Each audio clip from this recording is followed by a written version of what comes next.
विधवा थी पर श्रृंगार ऐसा करके रखती थी कि पूछो मत। बिंदी के सिवाय सब कुछ लगाती थी। पूरी कॉलोनी में उनके चर्चे थे। उनका एक बेटा भी था जो अभी 9वीं कक्षा में था।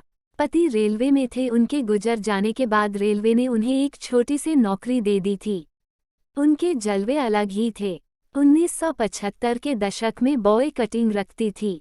सभी कॉलोनी की आंटियां उन्हें परकाटी कहती थी। अंश भी उस समय नया नया जवान हुआ था।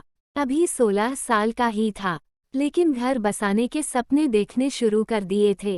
अंश का आधा दिन आईने के सामने गुजरता था और बाकी आधा परकटी आंटी की गली के चक्कर काटने में।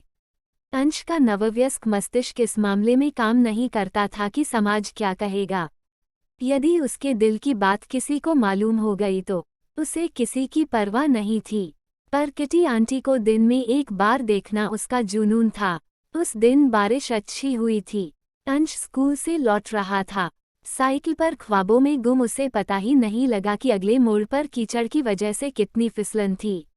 अगले ही क्षण जैसे ही वह अगले मोड़ पर मुड़ा, साइकिल फिसल गई और अंश नीचे। उसी वक्त सामने से आ रहे स्कूटर ने भी टक्कर मार दी। अंश का सर मानो खुल गया हो। खून का फव्वारा फूटा। अंशत दर्द से ज्यादा इस घटना के झटके से स्तब्ध था। वह गुमसा हो गया। भीड़ में से कोई उसकी सहायता को आगे नहीं आ रहा था। खून लगातार बह रहा था। तभी एक जानी पहचानी आवाज अंश, अंश नाम पुकारती है। अंश की धुंधली हुई दृष्टि देखती है कि परकटी आंटी भीड़ को चीर पागलों की तरह दौड़ती हुई आ रही थी। परकटी आंटी ने अंश का सिर गोद में लेते ही उसका माथा, जहां से खून बह रहा था, उसे अपनी हथेली से दबा लिया। आंटी की रंगीन ड्रेस खून से लथपथ हो गई थी। आंटी चिल्ला रही थी, अरे कोई तो सहायता करो, यह मेरा बेटा है, कोई हॉस्पिटल ले चलो हमें।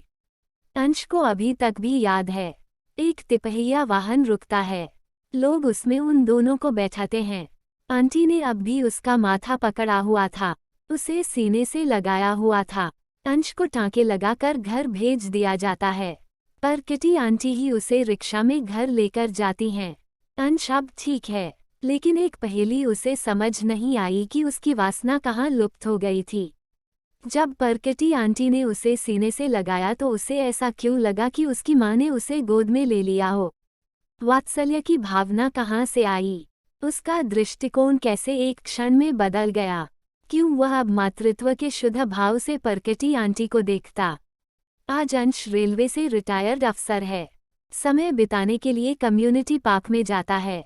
वहां बैठा वो आज सुंदर औरतों को पार्क में व्यायाम करते देखकर मुस्कुराता है, क्योंकि उसने एक बड़ी पहेली बचपन में हल कर ली थी। वो आज जानता है, मानता है कि महिलाओं का मूल भाव मातृत्व का है। वो चाहे कितनी भी अप्सरा सी दिखे, दिल से हर महिला एक माँ है। वह माँ सिर्फ अपने बच्चे के लिए ही नहीं है, वो हर एक लाचार में अपनी औलाद को देखती है। दुनिया के हर छोटे मोटे डक को एक महिला 10 गुना महसूस करती है, क्योंकि वह स्वतः ही कल्पना कर बैठती है कि अगर यह मेरे बेटे या बेटी के साथ हो जाता तो। इस कल्पना मात्र से ही उसकी रूह सिहर उठती है।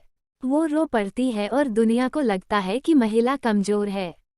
अंश मुस्कुराता है, मन ही मन कहता है कि हे विश्व के भ्रमित मर्दों, हर औरत दिल से कमजोर नहीं होती, वो तो बस माँ होती है।